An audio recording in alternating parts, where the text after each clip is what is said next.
Muito boa noite, é com muita alegria que nós começamos mais um programa Direção Espiritual. Nosso batismo nos coloca dentro de uma missão tão interessante, é a gente fazer com que cada vez mais o nosso coração seja parecido com o coração de Jesus. E Ele nos dá os instrumentais para que isso seja possível. Eu sei que pode parecer muito distante de nós, pode parecer muito difícil ter um coração parecido com o dele, mas a graça dele atua em nós. E uma dessas graças nós recebemos quando somos batizados, porque nós somos mergulhados na vida de Cristo. Ao batizar uma criança, nós não temos apenas um ritual externo, para que os outros possam ver, não. A dimensão íntima do batismo, aquela dimensão que nós não conseguimos enxergar, mas que é o que de fato acontece ali. Externamente nós manifestamos com os nossos símbolos, nós dizemos publicamente que aquela criança está sendo mergulhada na vida de Cristo, mas ali no coração daquela criança, todo o instrumental para que essa semelhança seja possível está sendo dado. E a gente diz, a gente acredita, a teologia nos ensina, que nós recebemos o munus sacerdotal de Jesus, isso é, a criança, ela é mergulhada, ela passa a pertencer ao sacerdote de Cristo, ela partilha deste sacerdócio. Ela também recebe a realeza do Cristo. A dignidade, é tão bonito a gente pensar a dignidade cristã a partir da realeza. Não a realeza vaidosa que nós estamos acostumados a ver, dos nossos reis e rainhas, mas é uma outra realeza. O nosso rei é crucificado de espinho.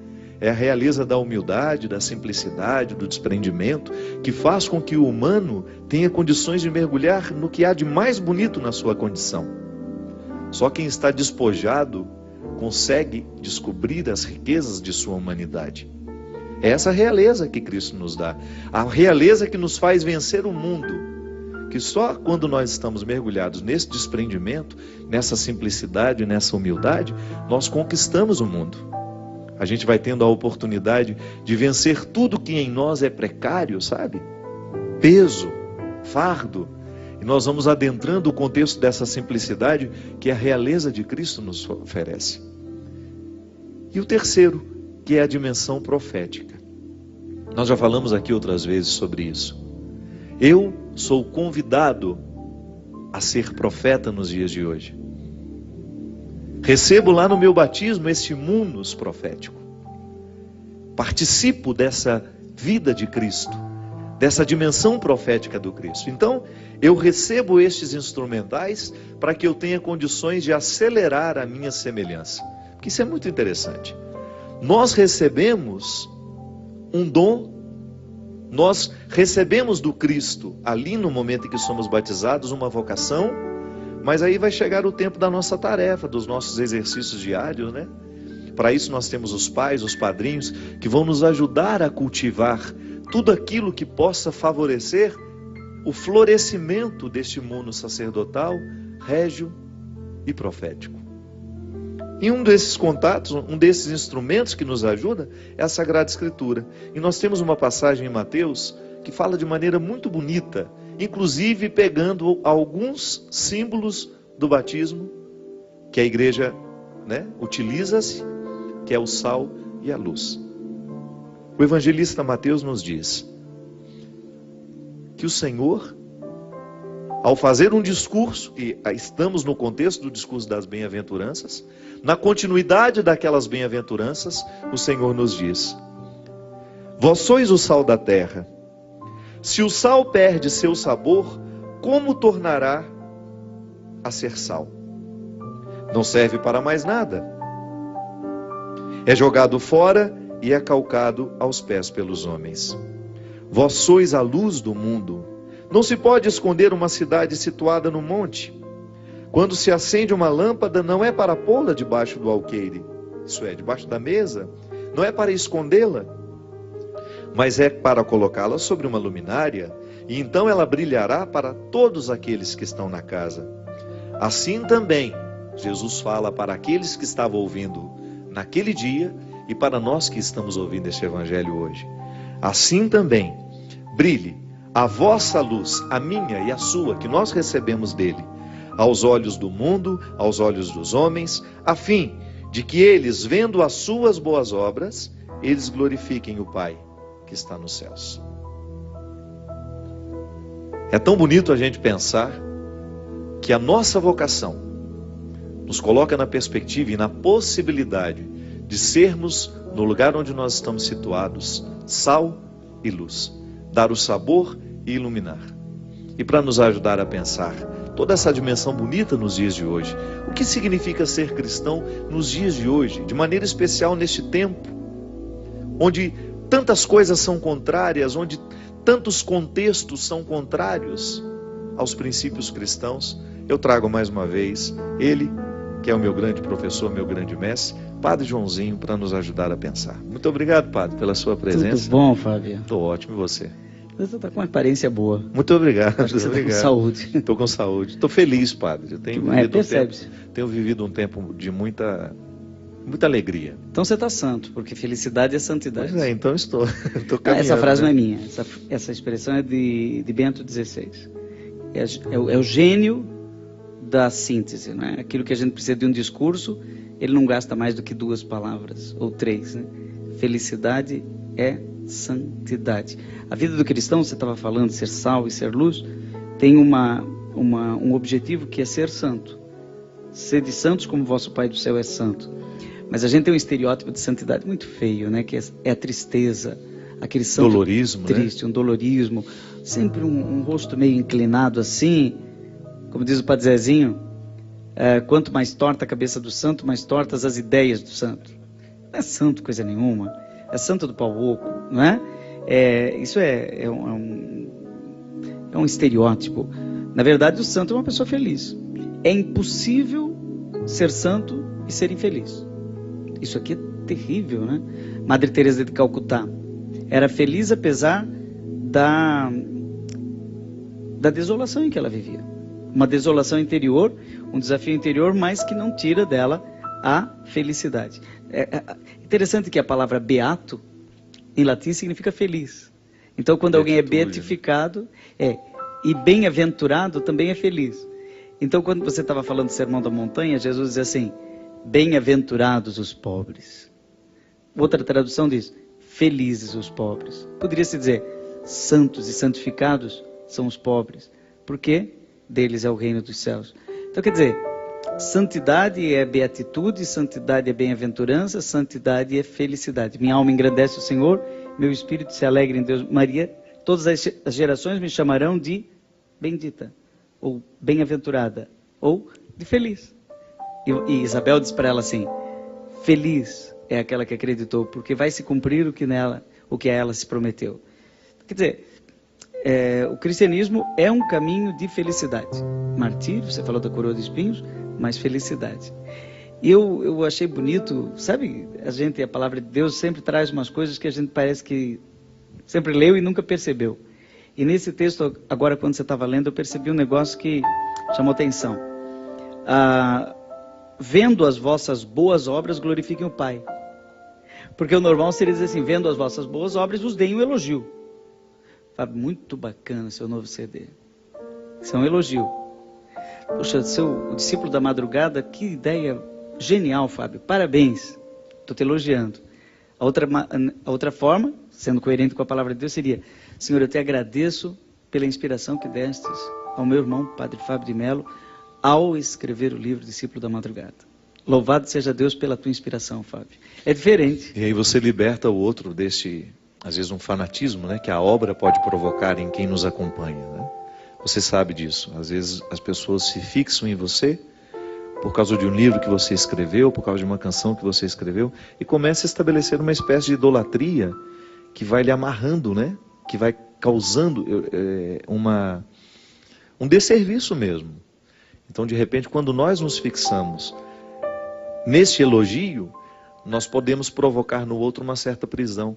Agora, quando nós glorificamos e fazemos assim de maneira mais natural, reconhecer a obra de Deus na minha vida através de você, aí eu não coloco prisão para o outro. Ele continua sendo livre para fazer o que faz.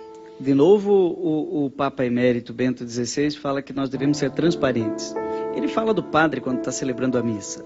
Ele diz, você que é padre, quando for celebrar a missa, seja transparente, ou seja, que as pessoas vejam por meio de você aquele que você transmite, que é Jesus. Eu acho que, entendendo o que ele diz, daria para comparar com uma janela. Você olha para uma janela e ela revela o jardim. Então ela é uma boa janela. Esses dias eu estive em Roma, nos museus do Vaticano. De repente, aquilo meio claustrofóbico, tem um corredor, você sabe aquele corredor? Quando tem longo, são quase 150 metros de corredor. Você vai indo aquele monte de gente, de repente você olha do lado uma janela, que dá para os jardins do Vaticano. E lá atrás estava, inclusive, o mosteiro onde vive o Papa Emérito Bento XVI. E aquilo me deu um respiro na alma. E eu nem observei a janela. Aliás, a janela, ela desaparece quando revela o jardim. Acho que é um pouco aquilo que João Batista disse, né? Importa que ele cresça e eu desapareça. Essa acho que é a maior felicidade de alguém poder dizer com Paulo, minha vida presente na carne, eu vivo pela fé no Filho de Deus que me amou, se entregou a si mesmo por mim, por isso eu vivo, mas não sou eu que vivo. É Cristo que vive em mim. Acho que esse é o ponto ômega, o ponto de chegada da santidade. Quando as pessoas olham para a gente e já não veem, eu não vejo Karol Wojtyla em João Paulo II, já vejo o santo. Se ele é santo, ele é feliz, ele revela o próprio Cristo. Madre Teresa de Calcutá. João, você é um homem muito perspicaz nas suas análises. Eu queria que você me dissesse o que você pensa. Essa importância que tem a figura religiosa nos dias de hoje. Então, por exemplo, os evangélicos têm os seus pastores que são líderes, que são muito fortes nos seus argumentos, nas suas adesões, né? Eles conseguem arrebanhar muita gente. Como é que isso funciona? Por exemplo, nós padres que temos uma visibilidade dentro da igreja, você é um dos precursores desse novo trabalho com a música. Há 20 anos eu lhe conheci já fazendo um trabalho belíssimo como um homem que se expunha publicamente e que gerava um rebanho ao seu redor. Como é que você analisa o limiar entre você ser uma autoridade religiosa que conduz as pessoas para uma experiência ou você ser uma personalidade religiosa que amarra as pessoas em você? Acho que a gente tem uma estrada e não um estacionamento, né? Quando a gente se torna estacionamento, as pessoas param na gente. E não só católico, evangélico, artistas têm às vezes a triste experiência de perceber que estacionaram nele. E aí não chegam na pessoa, chegam no personagem, porque na verdade as pessoas estacionam num personagem, e não na pessoa. Elas imaginam, né? Porque elas imaginam, elas fabricam um ídolo. E ela se diz, eu sou seu fã. Sempre me incomoda um pouco isso, Fábio. Quando a pessoa diz, Padre Joãozinho, eu sou seu fã. Fã está perto de fanático, não é? E o fanático sempre é um idólatra, e o idólatra é aquele que tem um ídolo.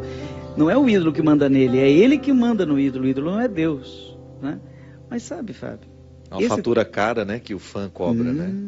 Ele quer, na verdade, ele quer consumir o seu ídolo. Por isso que muitos fãs matam os seus ídolos. Olha o que aconteceu com John Lennon, né? Era um fã. Uma relação objetal, né? O outro é a satisfação do meu desejo. E depois que ele para de satisfazer, então eu quero matá-lo, eu quero eliminá-lo para que ele não satisfaça de ninguém. É neurótico, né? Mas uma outra... Porque ser sal e ser luz na vida do outro, padre, será sempre difícil. Eu sempre digo que é um limiar muito estreito entre você ajudar uma pessoa e entre você estabelecer uma dependência dela com você. Iluminar a vida de uma pessoa, levar o sal da palavra que motiva, que faz com que ela, de repente, num determinado momento da vida que está difícil, a sua palavra é motivadora. Claro. Sempre um risco que ela se prenda em você. Alguém poderia dizer, não, mas então eu vou me esconder. Tudo bem, sal é escondido. Você come a comida com a medida de sal da boa cozinheira e você diz, não está insonso e não está muito salgado, está no ponto. Mas você olha e não vê o sal se escondeu. Então o sal tem uma coisa de mistério, né? Ele é escondido. A luz não, a luz aparece. Inclusive diz ali, ninguém acende uma luz para colocar embaixo da cama, a luz tem como próprio dela aparecer. Então há uma dimensão na vida você está colocando nessa, por exemplo, na educação, os pais na educação dos filhos, o professor na educação dos alunos, há uma dimensão de escondimento, até mesmo de ausência, para que o outro cresça. Eu estou, mas não estou. Há uma presença misteriosa. E o próprio Deus é assim, não é? Ele é mistério e é presença. Mysterion vem do grego, os orientais são mais sensíveis a essa dimensão misteriosa da vida. Deus enquanto mistério, ele é espírito, ele é ar, ele é discrição. Mas também, Deus é sacramento, então você olha no pão e diz, é o corpo de Cristo. Está presente, está né? presente. É vivo entre nós. É presença. E presença que às vezes se torna sensível, visível, que dá para cheirar, que dá para tocar, que dá para beijar, que dá para comer, né? A Eucaristia é feita para ser comida. Os sacramentos são a visibilidade do mistério. E assim também nós, que somos, você começou a dizer tão bonito, nós somos sacerdotes, eu diria assim, nós somos sacramentos, né? O batismo nos configura, nos sacramentaliza. Tem um território do sagrado, você usa muito essa expressão. Nós somos território sagrado, nós somos consagrados, cristificados. O Papa João Paulo II gostava da expressão cristiformizados, né? Nós somos revestidos de Cristo. Então, dá para ver, não dá para esconder. Há uma dimensão de aparência. É uma árvore que dá frutos e vai levar pedrada, né? Agora, há uma dimensão de ausência, de escondimento e de mistério. Eu gosto de falar disso como pedagogia da presença e pedagogia da ausência. A doutrina social da igreja chama isso de solidariedade e subsidiariedade. O conceito de solidariedade a gente conhece, usa, está até vulgarizado. Mas o conceito de subsidiariedade é mais sutil. E acho que resolve a equação que você levantou aqui hoje. Subsídio, ele é bom quando promove a autonomia do outro. Eu dou uma ajuda quando ele é incapaz de se levantar. Por exemplo, parece papo cabeça, mas é papo família. Veja bem, lá em casa o pai e a mãe querem que a criança ande. Então, eles não jogam a criança no quintal para que ela ande quando quiser. Não, eles brincam com ela. O pai vem do lado de cá, a mãe vai do lado de lá e diz, vem com o papai, né? Outro vem com a mamãe. E o divertimento nas noites da família saudável, da família salutar, é feita dessa brincadeira em que os dois vão se afastando. Então, eles não deixam a criança cair e se ralar, mas eles também não levam ela sempre no colo, mas eles vão dando um subsídio até a hora que ela anda. E aquele passo é fantástico, é inesquecível. Ele andou sozinho. Eu lembro quando eu andei de bicicleta pela primeira vez, meu pai disse que estava me segurando atrás e não estava. Eu levei um tombo, né? Mas aprendi a andar, aprendi a pedalar. Então, a ausência e a presença.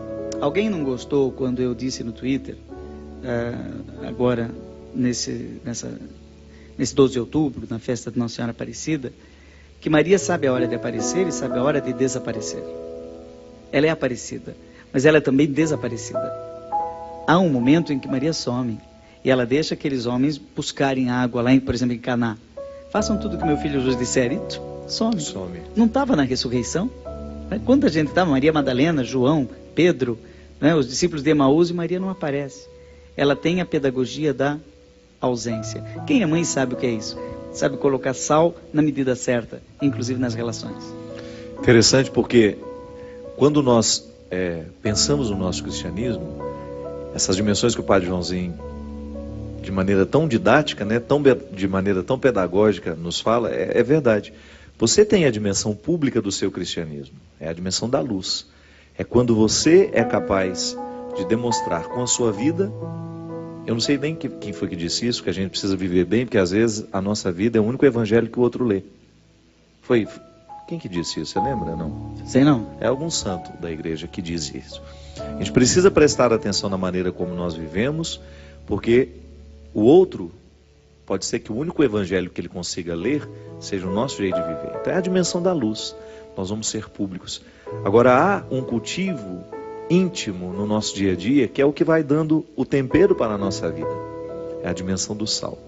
Então sempre que nós pensarmos no nosso cristianismo, nós temos que analisar o quanto nós alimentamos do que é público em nós, equalizando com aquilo que é íntimo em nós. Tem que tomar cuidado, porque se você esquece uma das duas dimensões, a do escondimento e a da publicidade, Jesus fazia isso bem, muito bem. De vez em quando ele sumia, pegava o barquinho dele, ia lá para o outro lado, subia no alto da montanha, o pessoal corria atrás. Eu acho bonitinho, porque existe a expressão, ele fugia das multidões. Fugia. Então ele se escondia, se escondia. Jesus pegou o barco para fugir da multidão que andava atrás dele. Isso é fantástico. Ele precisava de privacidade, precisava de intimidade. Porque se viver só de publicidade, se viver só de luz, vai se deslumbrar. Aí ele fica superficial.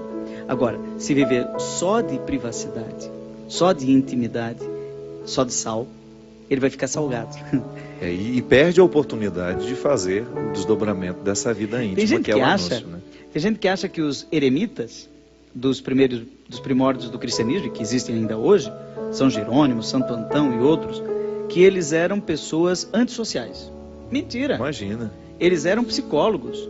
Eles estavam lá, num isolamento, se preparando para atender as pessoas, fazia fila para eles atenderem. Eram os psicólogos da antiguidade. Gente, a experiência que Antão faz de experimentar o deserto como lugar para disciplinar o corpo que ajuda na disciplina da alma, que ele é fantástico. Olha como esse homem, 400 e pouco, né, que ele viveu, né? Nos primórdios. Né? Você pensar que um homem naquela época já tinha essa compreensão tão aprimorada de um cristianismo que se exercita no dia a dia e que é experimentado a partir de tudo aquilo que é drama humano, né? Não é uma religião etérea que me retira da realidade, que me faz levitar, não. A experiência cristã é sempre a partir de equilíbrios. Isso é fantástico. Da mesma maneira como você está dizendo aí, o equilíbrio do aparecer e o desaparecer, o equilíbrio do corpo e do espírito. E assim nós vamos caminhando nesse avanço de fazer frutificar todos os instrumentos que nós recebemos quando somos batizados, para que a gente seja um testemunho vivo na vida do mundo, que tem necessitado tanto de cristãos que sejam sal, que sejam luz. Hoje, com essa brilhante participação do nosso querido amigo Padre Joãozinho. Vamos para um rápido intervalo e o programa Direção Espiritual volta logo logo.